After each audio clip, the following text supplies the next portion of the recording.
El 11 de diciembre se cumplieron 15 años de que se hizo esta declaratoria de la guerra contra el crimen organizado. Usted la recordará, esta declaratoria que hace Felipe Calderón desde su natal Michoacán, un estado que ahorita también está en una crisis de violencia grave. Y al respecto, invitamos a la investigadora, a la profesora Guadalupe Correa Cabrera, que ella pues es analista y experta en temas de seguridad. La invitamos pues para hablar acerca de estos 15 años, el panorama que hay con estos 15 años después de esta estrategia. Le damos la bienvenida a Guadalupe Correa. Muy buenos días, Guadalupe, ¿cómo estás? Romina, muy buenos días. Nosotros hemos hablado muchas veces, pero nunca habíamos podido hablar de esta manera. Entonces estoy muy agradecida y muy contenta de poder estar contigo el día de hoy en la mañana. Muchas gracias por la invitación, Romina. No, muchísimas gracias a ti, Guadalupe, por estar con nosotros y aceptar esta invitación. Y preguntarte primero que nada, Guadalupe, bueno, les mencionaba que hace 15 años que se lanzó esta estrategia de seguridad y desde entonces se ha replicado en el país con los resultados que ya conocemos. El presidente ha dicho que, bueno, pues que la situación actual forma parte o es la herencia de estas malas estrategias de los gobiernos, tanto de Calderón y le siguió Peña Nieto. Guadalupe, preguntarte cuál es la responsabilidad histórica de estas dos administraciones y cuál debe de ser el camino en la recta final del actual gobierno. Sí, es un tema complicado. Quiero hacer mención, hacer referencia al trabajo que he hecho yo y que he podido colaborar con otros colegas en un libro que publicamos en los primeros meses de este año. Se llama La Guerra Improvisada, los años de Calderón y sus consecuencias, ¿no? Que en realidad, pues trata de esta pregunta, ¿no? ¿Cuáles han sido las consecuencias? ¿Cómo se concibió esa estrategia o esa llamada guerra contra las drogas que consistió no solamente en militarizar la seguridad pública o el combate al narcotráfico o al crimen organizado en general, sino en llevar a la Policía Federal y a las Fuerzas Armadas a actividades en las cuales no estaban en sus ámbitos de acción. Son medidas no convencionales de combate a la delincuencia organizada. ¿Qué, ¿Qué pasó en esos años? ¿Por qué se concibió así el problema? Y fue este libro derivado de entrevistas con varias personas que estuvieron muy cerca de Calderón en esos años, que concibieron la estrategia, que la pusieron en práctica, que la implementaron, que la diseñaron, la implementaron. Y también, pues nosotros pudimos hablar con personas que estuvieron en Estados Unidos, en las embajadas, los embajadores estadounidenses en México, porque el papel que tuvieron los Estados Unidos en la concepción y en la implementación de la estrategia fue también crucial. Y hay una parte donde nosotros mencionamos bastante bien esta colaboración, esta cooperación antinarcóticos, que es un programa meramente antinarcóticos, pero también para proteger las fronteras. A los estadounidenses les importa mucho esto y siempre habían tenido en mente que Estados Unidos pudiera embarcarse en una estrategia de ese tipo y bueno, sus sueños que ellos tenían se materializaron en la administración de Felipe Calderón, que decide declarar una llamada guerra contra las drogas y de alguna forma articularse muy de cerca con la visión estadounidense, la visión de la Agencia Antinarcóticos de los Estados Unidos y las otras agencias de seguridad para seguir ejerciendo un control en el hemisferio. ¿Qué ha pasado? Como bien lo menciona Romina, tenemos centenas de miles de muertos, decenas de miles de desaparecidos y un estado de las instituciones concebido de una manera completamente contraria a la que, más bien, implementado y lo que vemos ahorita de una forma completamente contraria a la que se concibió.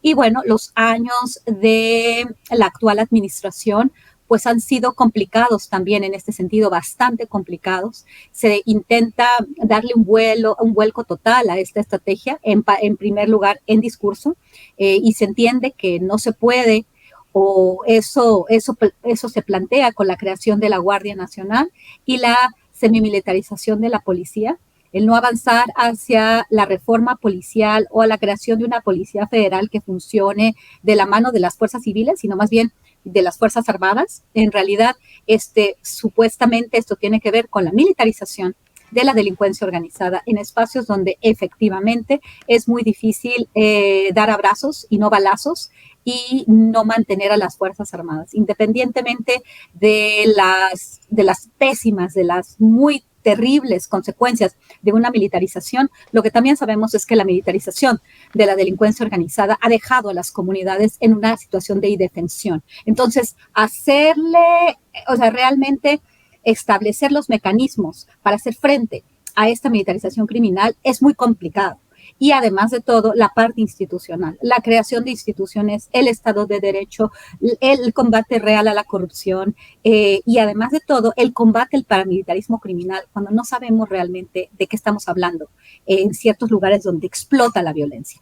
¿Qué le espera y cómo debería el gobierno de actuar? Es complejo decirlo, pero sí, lo que sí sabemos es que creo que el combate a la corrupción, a la impunidad, estos espacios donde territorialmente parece de alguna forma tener una presencia muy importante la delincuencia organizada, el narcotráfico o estos grupos que no necesariamente se dedican al narcotráfico, creo que es muy importante hacer un buen diagnóstico y saber con quién estamos hablando, de qué estamos hablando y combatir la corrupción y la delincuencia desde sus raíces. Es complicadísimo y esto no se va a hacer en un día o en 2 días, pero pareciera ser que no existe un plan articulado a la estrategia general de gobierno para hacer frente a este tipo de cuestiones. Pareciera ser. Creo que la creación de la Guardia Nacional responde a una aparente necesidad, pero no sabemos hacia dónde va esta creación. No sabemos la Guardia Nacional si tiene que dedicarse a labores de protección de la frontera sur para hacer frente a los compromisos que Estados Unidos y México, que México ha adquirido con Estados Unidos en el marco de su plan Frontera Sur, que así se llamaba en el sexenio de Enrique Peña Nieto, cuando no estaba Trump, durante Barack Obama y Enrique Peña Nieto. Este es otro programa, Plan Frontera Sur, que está vinculado a los acuerdos para que México pueda seguir desarrollando sus proyectos en la parte sur de México en el marco de la reaplicación del programa de protocolos migratorios, el llamado programa Quédate en México. Creo que podríamos, Romina, si me lo permites, perdón, ya no quiero seguir hablando yo nada más, podríamos hablar de esto, pero en partes, ¿no? Porque es muy complicado decir hacia dónde va el gobierno, hacia dónde debe ir después de 15 años de una estrategia que ha sido de alguna forma reformulada y que supuestamente con este lema abrazos no balazos y después una creación de la Guardia Nacional que no parece coincidir con este lema, ¿cuáles son los resultados y hacia dónde vamos? Es difícil, entonces yo creo que deberíamos de ir por partes, ¿no? Está la parte de inteligencia, creación de instituciones, combate a la corrupción y bueno, también la relación con los Estados Unidos, que es fundamental. En el libro que nosotros publicamos con Editorial Océano, a principios de este año, en abril salió este libro, la guerra improvisada, los años de Calderón y sus consecuencias, con mi colega de la Universidad de Rice, es el director del programa México-Estados Unidos en la Universidad de Rice, en el Baker Institute, Tony Payán. Pues damos muy buenos detalles sobre qué fue lo que pasó, cómo se concibió el problema, cuáles son los principales actores, cuáles han sido los principales problemas y hacia dónde mirar más adelante, ¿no? Hablar, como te digo, el tema de Estados Unidos, el tema de la frontera es un tema fundamental, porque mucho de lo que se hizo respondió a una colaboración de una política antinarcóticos, que no nada más era antinarcóticos. No estamos hablando de grupos que se dedican al narcotráfico solamente, ¿no? Y el año 2019 nos lo presentó con lo que sucedió, por ejemplo, en la frontera entre Estados Unidos y México, la frontera entre los estados Chihuahua y Sonora con la familia Levarón. Y bueno, muchos otros eventos que hemos tenido a partir de esto. Perdóname, Guadalupe, cuando nos hablas, mencionaste una palabra paramilitarismo criminal. Se ha hablado poco de esto en México. Si pudieras explicarnos un poco ¿Qué es el paramilitarismo criminal? Es decir, ¿son las autodefensas o qué organizaciones están dentro del paramilitarismo? ¿Dónde lo vemos en México? ¿Cómo lo vemos cuando nace o a raíz de cómo nace? ¿Es la herencia directa de la estrategia de Calderón? Es muy interesante tu pregunta. Es un concepto que en la academia, en las ciencias sociales, principalmente en la ciencia política, ha tenido, pues hay un debate importante, ¿no? El paramilitarismo relaciona al Estado, a las fuerzas del Estado, a los militares, en operaciones donde no es fácil ver que ellos están actuando, pero ellos están actuando. Es como las Fuerzas Armadas actuando sin uniforme. Este tipo de militarismo sin uniforme que nos recuerda, por ejemplo, a lo que sucedió en Colombia, ¿no? Es cuando el Estado de cualquier país, el Estado, porque pues el Estado tiene el monopolio legítimo de violencia según una definición weberiana. Obviamente, ¿quién está a cargo de las Fuerzas Armadas de la seguridad? Pues el Estado. Entonces es cuando las fuerzas del Estado se involucran en esta, una de las principales características de lo que son, pero sin uniforme, ¿no? Es paramilitar, un paramilitar es una fuerza vinculada al Estado que actúa como si no lo fuera, pero con un objetivo de Estado. O sea, con un objetivo que no tiene que ver con la sociedad civil. Aquí distinguimos el Estado de la sociedad civil. Entonces, cuando hablamos de paramilitarismo, hablamos de un vínculo de diferentes maneras con los aparatos del Estado. Entonces, por ejemplo, cuando pensamos en los Zetas, yo cuando escribí un libro que se llama Los Zetas Inc., empresas criminales, el sector energético en México, explico el sector energético en México y, bueno, este militarismo que deriva en lo que yo le llamo una guerra civil moderna, explico las diferentes acepciones y las diferentes manifestaciones de los paramilitares, por lo menos en América Latina. En realidad podríamos decir que podría ser las fuerzas del Estado actuando, apoyando, por ejemplo, a las autodefensas, pero participando sin uniforme y promoviendo la actuación de ciertos grupos civiles, pero con el objetivo del Estado. ¿Qué pasó, por ejemplo, con los matacetas en el estado de Veracruz en los años de Felipe Calderón? Ahora es el cártel de Jalisco. Exactamente, que fueron precisamente el origen del cartel Jalisco Nueva Generación. Estamos hablando de un apoyo a estos grupos que estaban vinculados al cartel del Milenio, al cartel de Sinaloa, y que al final, aparentemente, y esto con algunas de la reportera Wilkinson para el LA Times, ella escribe que hay señales de paramilitarismo, es decir, de una vinculación directa entre las fuerzas del Estado, la Marina y el gobierno del estado de Veracruz en ese momento, con estos grupos, con los matacetas que estaban vinculados al cártel del Milenio. Entonces había una consigna de acabar con los zetas, había una estrategia de gobierno y hubo un vínculo entre la delincuencia organizada o un vínculo aparente por algunas de las prácticas en la utilización de cierto equipo y la aplicación de ciertas estrategias para acabar con los zetas en el estado de Veracruz. Es difícil poder analizar a ciencia cierta algunas prácticas paramilitares. ¿Qué pasa en Michoacán también?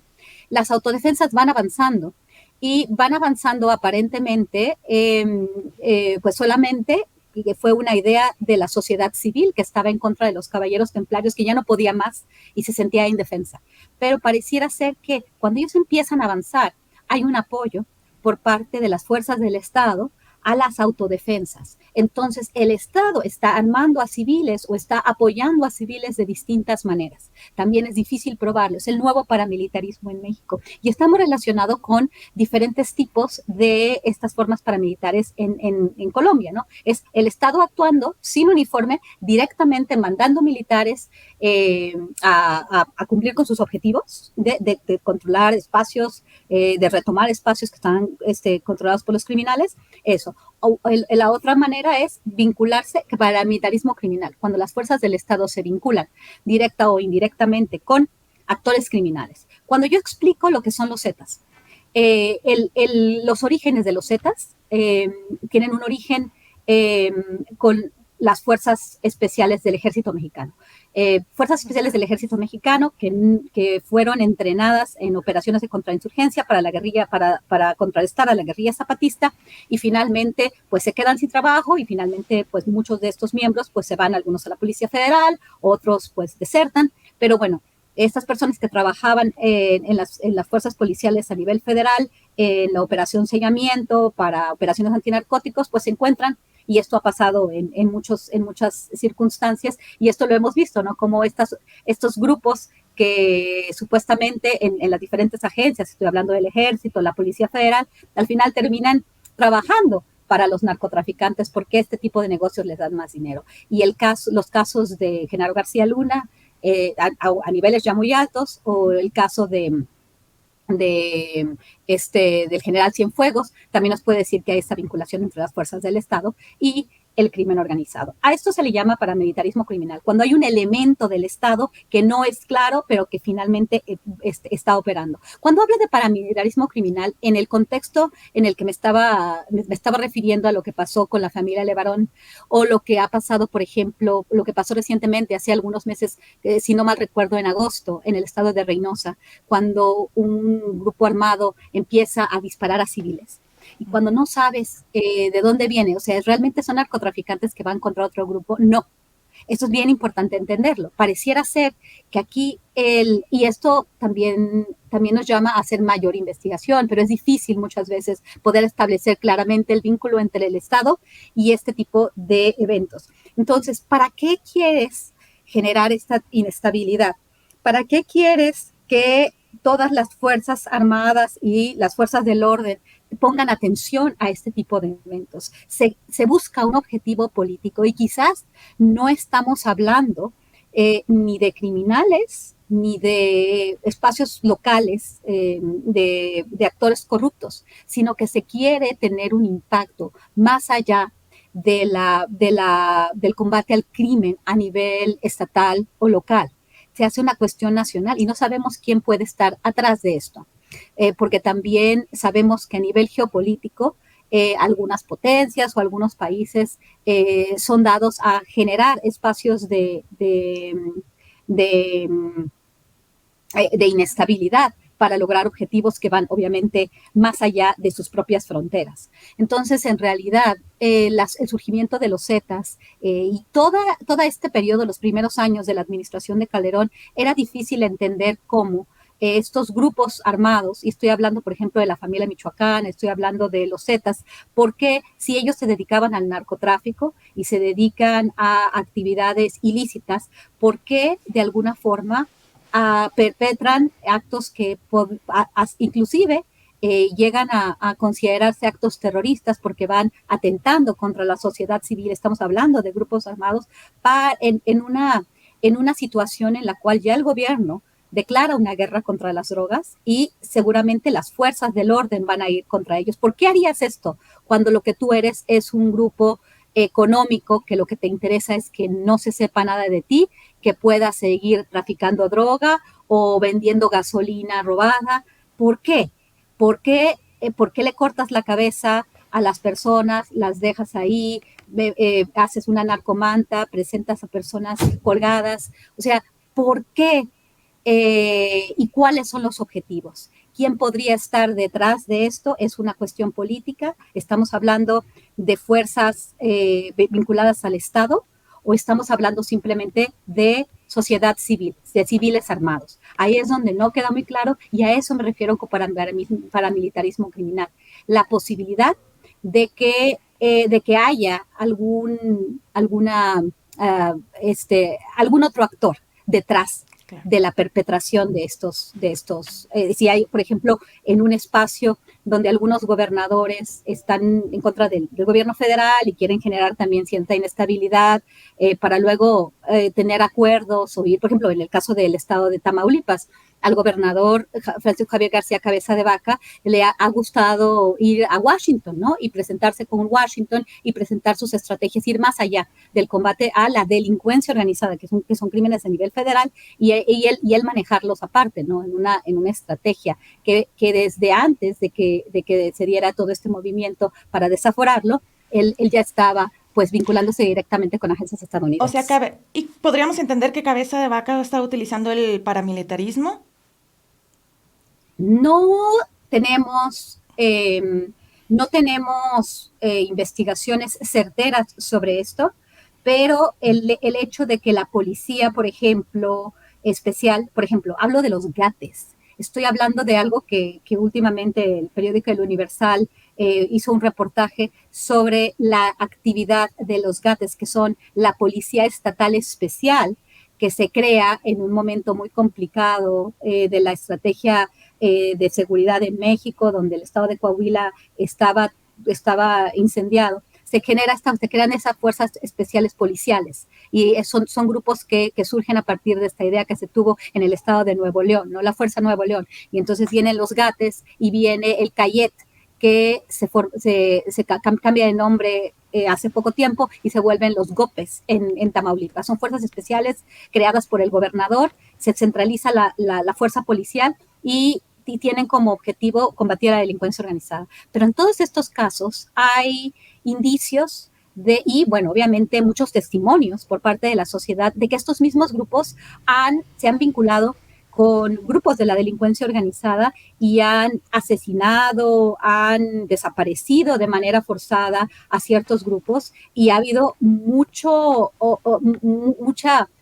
testimonios, aunque no se ha hecho una investigación directamente sobre la alegada participación de pues estas fuerzas que responden finalmente pues al gobernador del estado, ¿no? Porque son fuerzas especiales policiales. ¿Y quién es la persona que tiene al final la responsabilidad? Pues sería de alguna forma el gobernador, porque estos son grupos especiales que se crean en situaciones de emergencia. Estoy hablando de que en una situación donde hay una pugna entre el gobierno federal y alguno de los gobernadores, también podría o cabe la posibilidad de que se generen espacios de desestabilidad para criticar a la estrategia del gobierno federal o para presionar. O sea, hay indicios de que, por un lado, los GOPES desaparecieron a inclusive migrantes en el caso de Camargo, Tamaulipas. Bueno, ahora ya no vamos a saber porque el caso está reservado por 5 años, pero y además esto abre una caja de Pandora sobre otras desapariciones del Cayet que cambió de nombre, como que trataron de limpiar la cara. Y bueno, todo esto ha estado pues reportado en varios medios. Por ejemplo, Inside Crime ha hecho un gran trabajo con relación a esta vinculación en desapariciones forzadas entre los GOPES y algunos eventos, en el caso de Nuevo Laredo, en el caso de Camargo, es algo importantísimo, ¿no? ¿Para qué y cuál sería la estrategia del gobernador de Tamaulipas para defender a su policía y para crearla y para aceptar todo este tipo de testimonios y todo este tipo de eventos que supuestamente han vinculado a su policía con estos casos? ¿Qué pasó en Reynosa? ¿Qué pasó en Reynosa a finales del verano? No a finales, creo que fue, no sé si fue en julio o agosto, no recuerdo muy bien, cuando este comando llega y rafaguea y asesina a varias personas en la calle, sin que hubiera una pugna entre grupos, ¿no? No estábamos hablando de una pugna entre grupos criminales, estábamos hablando de un acto de terror, un acto que bajo ciertas condiciones podríamos llamar terrorista. ¿Por qué? Porque fue un grupo armado, pero la cosa es que no podemos probar quién está detrás de este evento, ¿no? Por eso también hay que tener cuidado. Pero sí, o sea, el terror se genera y el objetivo es la sociedad civil. Entonces aquí no sabemos quién es, entonces no sabemos si en ese momento pues ya estaba el gobernador teniendo bastantes problemas porque ya estaban las investigaciones que finalmente derivaban en un proceso de desafuero, ¿no? Entonces no lo sabemos, es difícil probar el paramilitarismo porque es difícil, porque el gobierno se quita el uniforme o hay vinculaciones con fuerzas del Estado que no son fáciles de probar, ¿no? En el caso de los matacetas, en el caso de los reportajes del LA Times, de la periodista Wilkinson, no sabemos realmente cuál fue aparente, o sea, lo que fue aparente, la vinculación entre estos grupos delincuenciales, la Marina y el gobernador y el gobierno del estado de Veracruz. Aparentemente hay indicios, pero no lo podemos probar hasta que no se haga una investigación formal y se presenten todas las pruebas en un juicio y podamos saber si el aparato estatal estuvo vinculado, ¿no? Y hay grados, o sea, por eso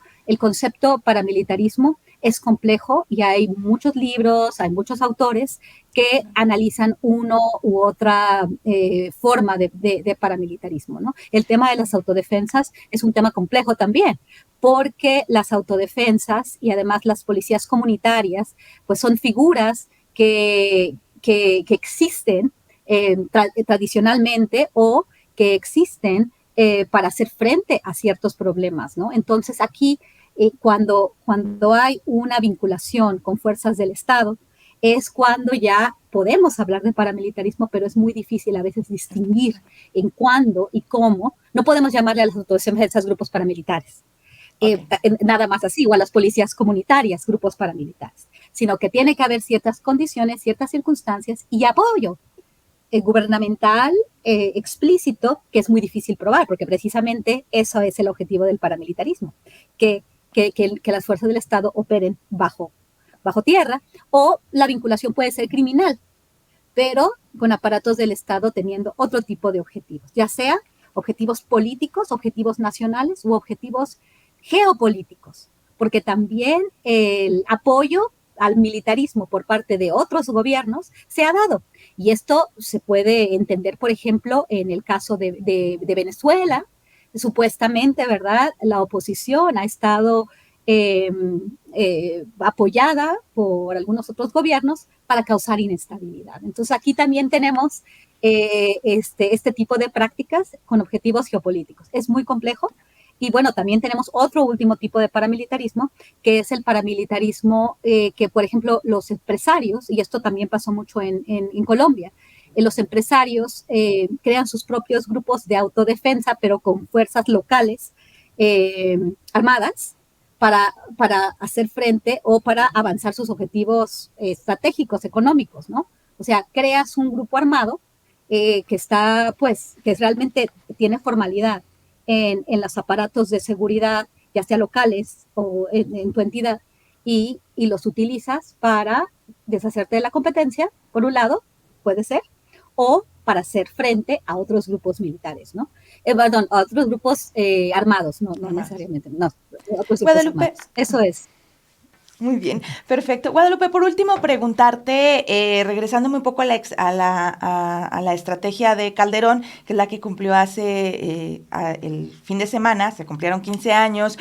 Calderón ha sido insistente, bueno, reacio en señalar que se tenía que llevar a cabo esta estrategia, esta declaratoria de guerra contra el crimen, y ahora al paso del tiempo pues hemos visto como varios de sus superpolicías pues están en la cárcel con vínculos con el crimen organizado, han sido acusados o incluso en algunos casos han sido asesinados y se les relacionaba con el crimen. ¿Cuál es la responsabilidad, Guadalupe, que ves tú, cuál es la responsabilidad del exmandatario ante la colusión de sus funcionarios a quienes les encargó este tema de seguridad, o basta solo con que diga que pues que no sabía,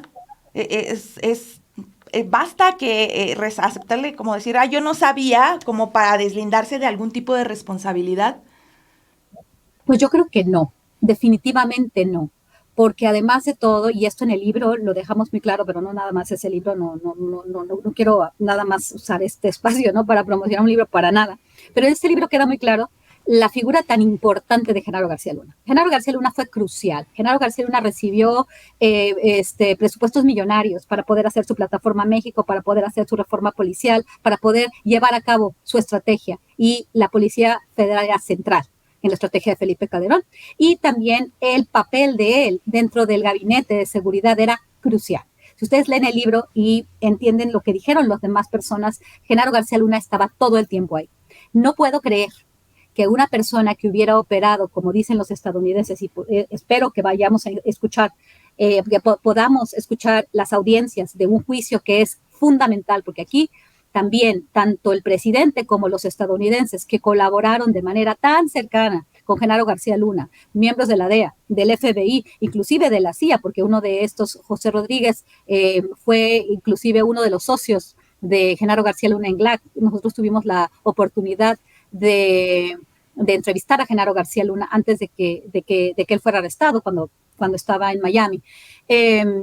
Yo no puedo creer que uno se pueda lavar las manos cuando operó de la mano una estrategia en la cual han resultado asesinados, muertos y desaparecidos, cientos de miles de personas y decenas de miles de desaparecidos, con pérdidas materiales, humanas, presupuestos millonarios que todos los mexicanos hemos pagado, y de pronto decir, yo no sabía que ese señor estaba tan vinculado con uno de los grupos de la delincuencia organizada, creo que no es creíble, y creo que debe haber un juicio para saber qué es lo que cada quien sabía y qué es en lo que cada quien es responsable. Yo creo que la principal responsabilidad, principalmente en el presidente que resultó ser el presidente de la seguridad, que declaró la guerra contra las drogas, que se puso un traje militar que le quedaba muy grande, materialmente, y que le quedaba muy grande, bueno, hablo del espectáculo, pero que le quedó muy grande en términos prácticos.